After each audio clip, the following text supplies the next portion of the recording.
Saya Samsudin Alimsyah, mari kita bicarakan demokrasi.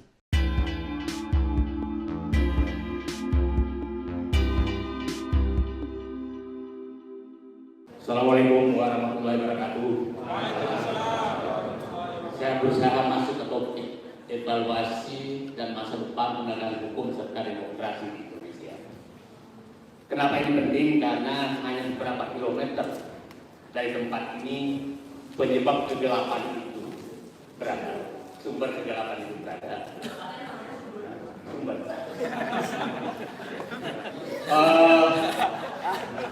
Kemarin saya cukup sedih melihat tokoh-tokoh nasional berkumpul pada saat Presiden menyatakan dasmu. Betapa rusaknya bangsa ini. Mahasiswa-mahasiswa Universitas Islam Triadi, saya akan menyebutkan dasmu kan, artinya moralitas mereka lebih tinggi daripada tokoh yang berkumpul kemarin. Itulah gambaran kerusakan bangsa kita. Karena saya yakin betul mereka secara tidak sadar bertepuk tangan dengan kata-kata kasar. Terus apa yang diharapkan dari bangsa seperti ini? Untung saya orang bugis, saya kata dasmu enggak tajam di kepala saya. Setelah saya tanya orang lain ternyata kasar sekali. Bayangkan seorang presiden teriak dasmu, tepuk tangan seluruh pimpinan parpol dan tokoh-tokoh menteri. Tepuk tangan. Mahasiswa tidak. Jangan itu. Oke, saya ingin cerita. Sebenarnya di Solo lah mulai kita terhipnotis mulai dari SMK, hipnotis pertama. Terus setelah itu naik pesawat ekonomi seakan-akan betul-betul sederhana. Setelah itu semua aturan-aturan yang diinginkan itu diubah sesuai dengan keinginan dia. Pak Abraham Samad, coba bayangkan adik-adik, karena dia mau melemahkan KPK. Undang-undang KPK dibahas dengan angka 13. 13 hari sebelum masa DPR habis masa jabatannya, dibahas oleh hanya 13 hari dan hanya dihadiri oleh 13% anggota DPR. Itulah beliau. Apapun diinginkan, jadi tadi masa depan penegakan hukum, bukan penegakan hukum. Dia membentuk hukum seperti apa yang dia inginkan. IKN, kalau bapak-bapak tahu prosesnya, ada yang mau prosesnya. Itu tidak ada sama sekali di RPJMN, tidak ada sama sekali di visi misi. Nggak tahu bisikan dari mana, tidak ada di sidang kabinet. Malah saat itu Wakil Presiden Soekarno nelpon saya, tenang, sudah diputuskan di sidang kabinet, IKN tidak akan dilanjutkan, diteruskan. Tahu-tahu pidato kenegaraan 17 Agustus dia pidatokan akan membangun IKN. Itulah karakter yang kita hadapi. Apa yang diinginkan dia lakukan tanpa memperhatikan siapapun. Mohon maaf, saya tidak menyinggung daerah. Korupsi di Jiwasraya, korupsi di Asabri, korupsi di Antam, yang puluhan triliun itu geng dari situ melakukan. Saya hafal semua nama-namanya. Jadi geng dari sini yang melakukan. Nah, terus jadi penyebab gelapnya Indonesia yang teriakan oleh mahasiswa sekarang, saya pikir berada tidak jauh dari tempat ini. Itulah penyebab gelapnya Indonesia. Sekarang, bagaimana memperbaiki gelap ini?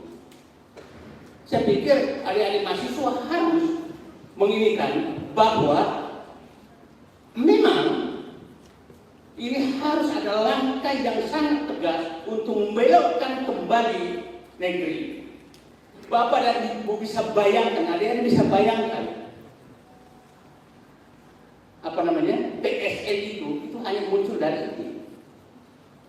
PSN 2 itu 3 Maret Airlangga Hartarto menghadap Presiden menyatakan Presiden meminta IKN meminta PSN untuk PIK 2, Rempang, dan BSD. Itu tanpa kajian apapun dan diperintahkan. Jadi apa yang ada di keinginan dia demi ini, maka dia lakukan. Dia nggak mau tahu itu hukum apakah sesuai. Dia nggak mau tahu itu demokrasi apakah selamat. Tidak ada sama sekali dalam pikiran dia. Bapak bisa bayangkan, Rempang itu sangat menarik. Bulan Juli, tanda tangan di Cina antara Bahlil dengan perusahaan Cina disaksikan oleh Joko Widodo dengan Kim. Agustus langsung dibentuk PSN. Bapak Rempang PSN itu mengusir semua rakyat yang ada 17.000 hektar sana. Setelah itu, sebulan kemudian Bahlil menyatakan Rempang harus kosong. Jangan sampai kita sendiri diskusi di sini. Rumah kita juga sudah di PSN karena kita itu bisa terjadi karena mereka tidak mau mikir itu. Coba bayangkan di Tangerang itu PIK 2 itu mungkin 100.000 hektar, mereka tidak tahu apa-apa, langsung mau digusur.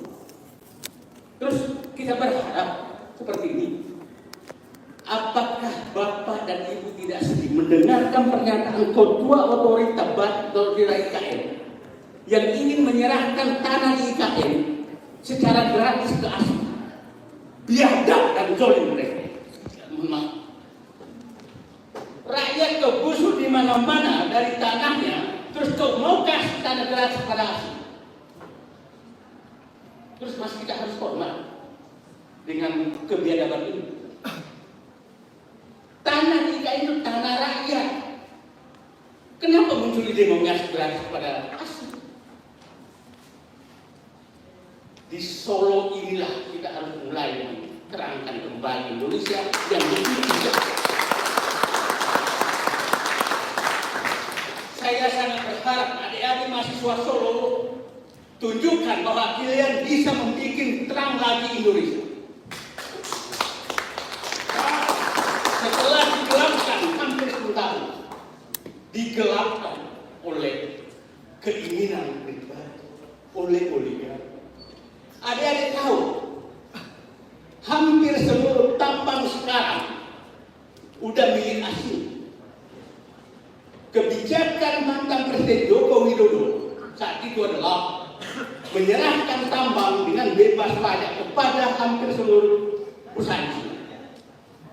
Dan kita dihipnotis seakan-akan bagus. Dia menyatakan dia ingin mengambil Freeport, itu tidak diambil. Itu dibeli dengan 51 triliun. Bukan diambil. Dan memang kontraknya habis. Terus dia menyatakan dia mengambil blok-blokan. Bukan diambil. Kontraknya dan Chevron habis.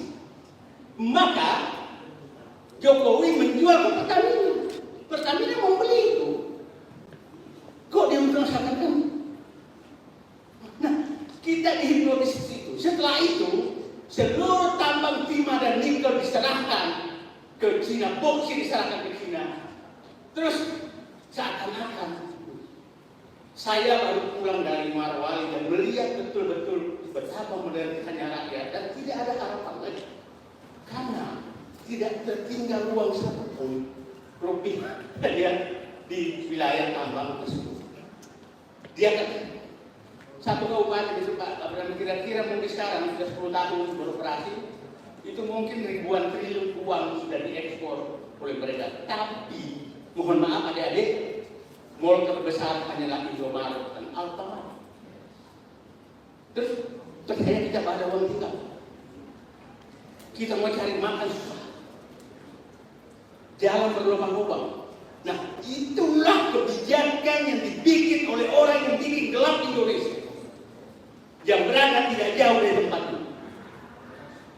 Dia betul-betul melanggar konstitusi, menyerahkan tambang kepada asing.